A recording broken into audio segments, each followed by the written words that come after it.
राजा जब अपने राज्य में भ्रमण कर रहा था तब उसे गरीब बच्चों के साथ खेलते दिखाई दी कुसुम। कुसुम को देखते ही राजा उस पर मोहित हो गया। रंग रूप में कोई ऐसी बात नहीं थी, एक साधारण सी दिखने वाली लड़की थी, लेकिन उसकी सादगी और भोलेपन ने राजा को आकर्षित किया।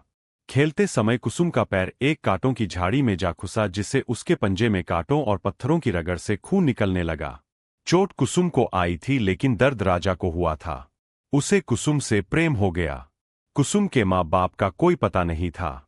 जिस माँ ने उसे पाला था वो भी इस दुनिया में नहीं रही, तो वो इस राज्य के गांव में उनके ही किसी दूर के भाई के यहाँ आ गई।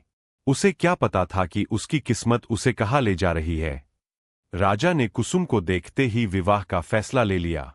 कई राज्य की राजकुमारी उनसे विवाह करने के लिए आतुर थी, लेकिन राजा का दिल आया तो कुसुम की मासूमियत पर। राजा ने विवाह का प्रस्ताव भिजवा दिया। कुसुम के संबंधी को विश्वास नहीं हुआ कि इस अभागन लड़की पर कैसे भगवान की कृपा हो गई। कुसुम ने विवाह के पूर्व राजा को एक पत्र लिखा। उसमें लिखा था कि हम आपको अभी राजा की तरह देखते हैं। विवाह के बाद आप हमें कुछ समय देंगे जानने के लिए तो अच्छा होगा। राजा और कुसुम का विवाह हो गया। कुसुम की जैसी मर्जी थी राजा ने वैसा ही किया। कुसुम को समय दिया। राजा के विवाह की चर्चा अब हर राज्य में होने लगी।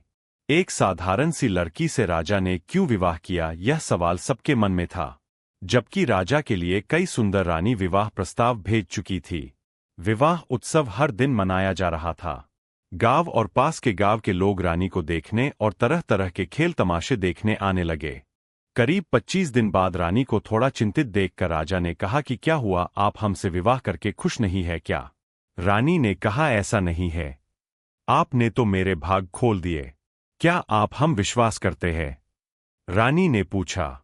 राजा ने कहा, हाँ। फिर रानी ने अपने मन की बात बताई जो हैरान करने वाली थे। रानी ने कहा कि उसे 10 दिन अज्ञात होना है। 10 दिन बाद आकर मैं आपको इसकी वजह बता दूंगी। राजा ने बिना सोचे कुसुम को जाने को कहा।